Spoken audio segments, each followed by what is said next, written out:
So today our lecture is on machine drawing. What is machine drawing and why this is important? Let me make you understand the importance of this particular subject. Nowadays you are seeing in every 6 months your bikes, or for that matter any four-wheelers, in every 6 months the companies, they are delivering a new model. So what is the process of having a new model is, I am just considering two sections of an automobile industry. One is the design section and another is the production, where with the help of machines actually the vehicles are being produced. So this is the production shop and this is the design section. Here a design engineer is working and here we call it as production engineer. Now what happens? The design engineer conceptualizes some new feature in a bike or in a vehicle. It is in his imagination. So what he does, he projects his ideas on a plain sheet of paper with the help of certain rules. Mind it, I am referring with the help of certain rules. Certain rules, and send this sheet of paper to the production engineer, where he again read that drawing with the help of certain rules, with the help of the same rules. So how the process goes on? The design engineer imagines a 3D object in his, or modification in a vehicle in his mind.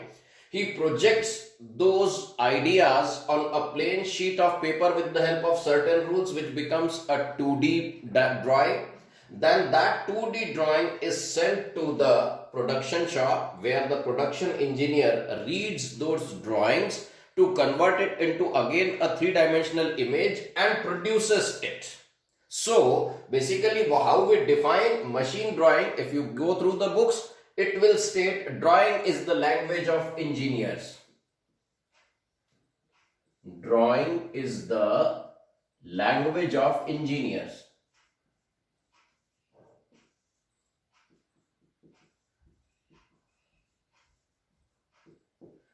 In the broadest sense, what I had explained you defines this language. That is, design engineer and production engineer, they are talking in this language, and hence drawing is hence in the books the drawing is defined as language of engineers. So basically here he has got 3D ideas which were converted into 2D drawing with the help of certain rules, and production shop here with the help of 2D drawing he converts it into 3D object.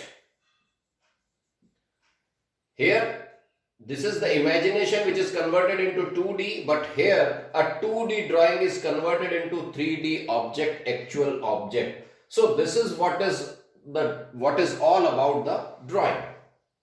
So now the process is converting a 3D into 2D and again from 2D to 3D, that is called as drawing. But what we have to understand or learn from this subject is certain rules. I had marked over here certain rules. Now to understand the drawing, we will see what these rules are and how these can be applied to actually produce a drawing.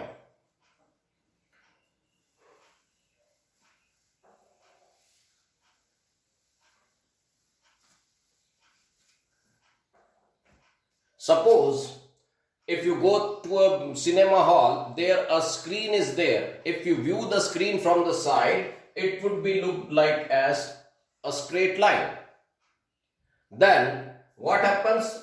Against the camera there is a reel of the object which is being continuously pulled in front of us, very strong or very an object of very high lumens, which is emitting light of very high lumens, that is placed over here. So the light which is touching the top, this will reach here, rest of the light will be stopped, and the light ray which is touching the bottom, this will reach here.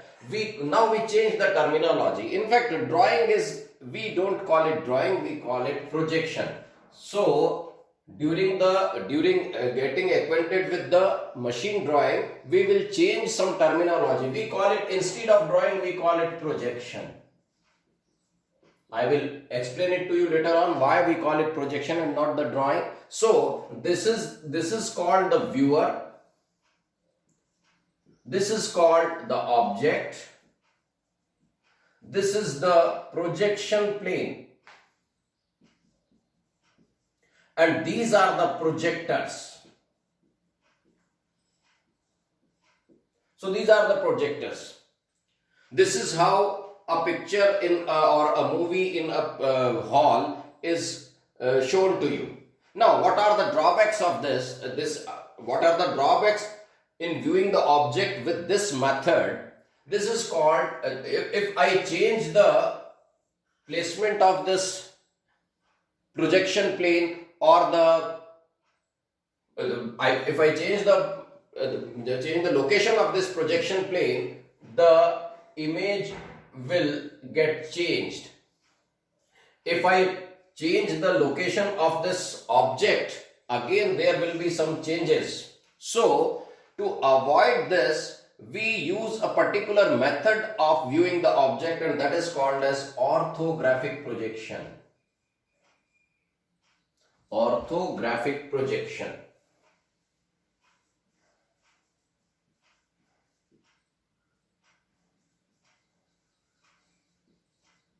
Now, what is the meaning of orthographic? As the word tells you, ortho means something perpendicular. So now I am just changing the configuration. This is again the same screen on which the picture is displayed. Now I am using a parallel beam of light like this, where earlier it was a point source. Now I am using a parallel beam of light, and if I place a linear object in front of it, so this is the screen, that is projection plane. This is again the object, and these are the projectors. So if a parallel beam of light is coming in, so how the image will be formed? The ray which is just touching the top, it will reach here, rest would be stopped, and the ray which is just touching the bottom, this will reach here. This is called the actual length or true length of the object. Now, what will be the relation between, now the relation between the true length, and this is called as projected length. Projected length. What would be the relation between the true length and projected length would be, they are equal. Now, what are the advantages of using this kind of projection?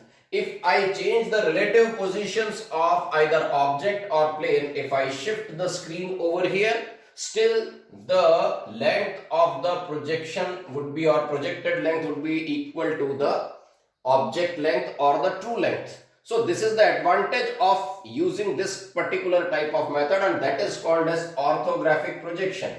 If we give in word what is orthographic projection, so it is the method of projection. It is the method of projection in which projectors are,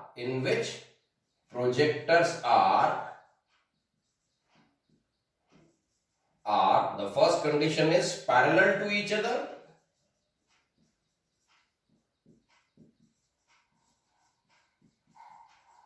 And second thing, they are perpendicular to the projection plane. They are perpendicular to the projection plane.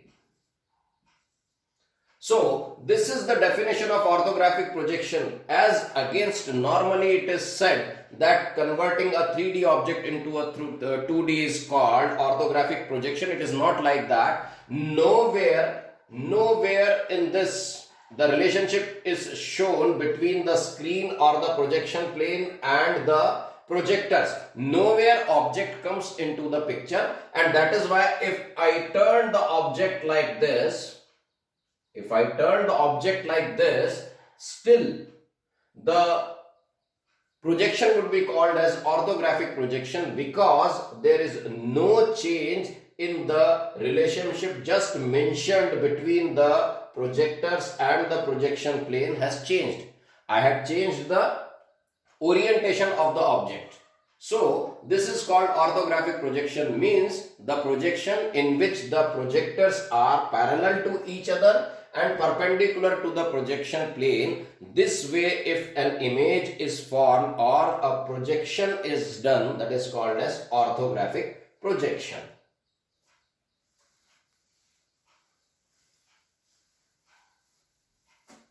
Now, exactly what we are doing, we are projecting an object. Object is composed of surfaces.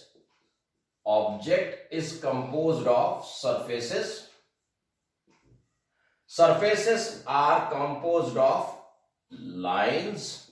Lines may be straight or curved. Straight lines can be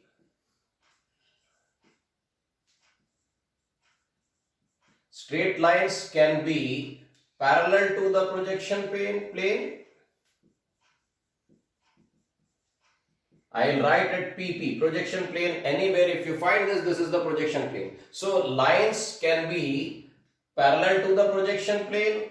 They can be inclined to the projection plane, or they can be perpendicular to the projection plane. So there are basically two type of lines, straight lines or the curved lines.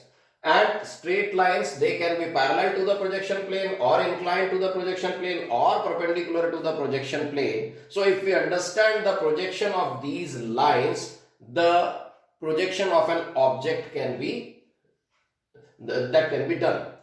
So again I am repeating, object is composed of surfaces. Surfaces are composed of lines. Lines can be straight or curved. Straight line, further, they can be parallel to the projection plane, inclined to the projection plane, or perpendicular to the projection plane. So depending upon the projections of these type of lines, object can very easily be projected.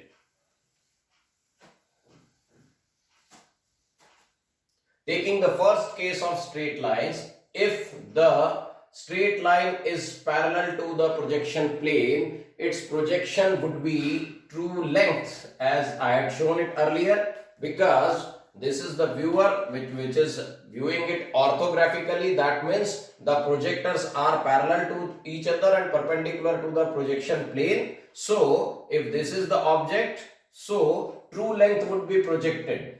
So in this case, in this particular case where the straight line is parallel to the projection plane, then the true length would be projected. TL would be projected. If I turn this in a plane, if I turn this linear object in the plane of in its own plane, then still the projection would be a true length.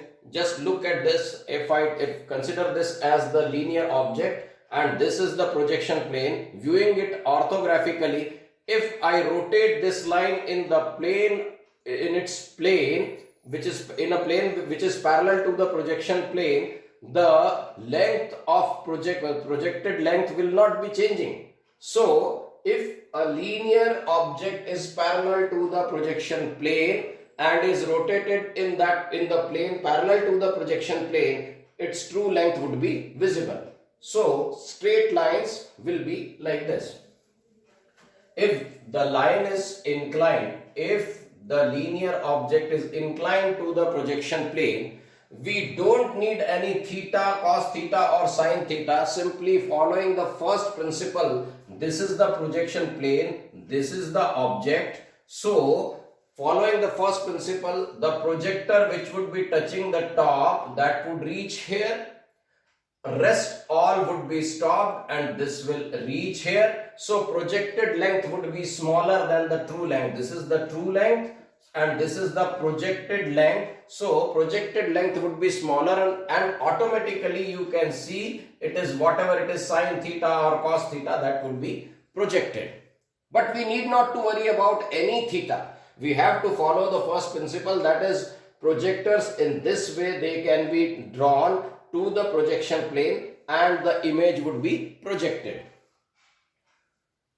So this is the second, the linear object can be parallel to the projection plane, it can be inclined to the projection plane, and of course if it is perpendicular to the projection plane, then a point would be projected. So these are the three cases where the line under different situation would be projected on a projection plane.